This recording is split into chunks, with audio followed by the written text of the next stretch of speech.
রমজানের যে আমাদের কাজা রোজা, এটা আমাদের মানে রোজার পরের মাসটাতে পড়লেই হবে না, নাকি সারা বছর পড়ে দিলেও হবে?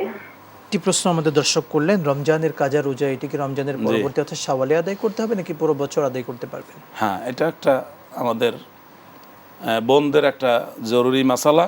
আমাদের দর্শক শ্রোতাদের মধ্যে যারা এইটার সাথে জড়িত আছেন তাদের উদ্দেশ্যে আমরা বলবো, আপনার যে রোজা কাজা রয়েছে সে রোজা আপনি যত তাড়াতাড়ি আদায় করবেন ততই আপনার জন্য ভালো।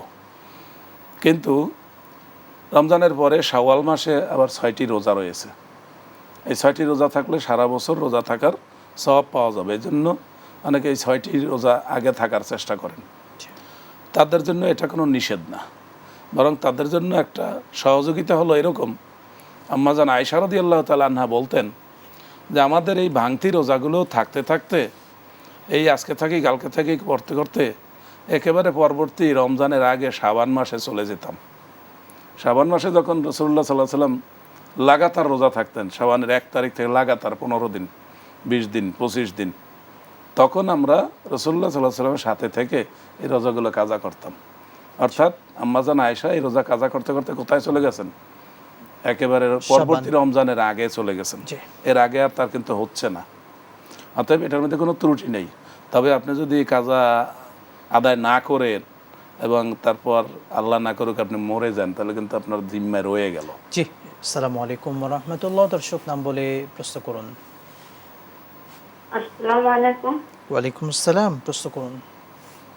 জি, আমার প্রশ্ন হলো, আমরা সেজদায় যে দোয়া করি, এই দোয়ার সময় দরুদ পড়া লাগবে কিনা? কারণ দোয়া কবুলের সময় বলা হয় যে আগে ইস্তেগফার এবং দরুদ পড়তে। তা সেজদার সময় যখন দোয়া করব তখন কি ইস্তেগফার এবং দরুদ পড়ব কিনা? বোন, এটা কি দোয়ার শেষে কি করব? সিজদায়। জি, বুঝতে পেরেছি, সঙ্গে থাকুন। জি শেখ, যদি বলতেন।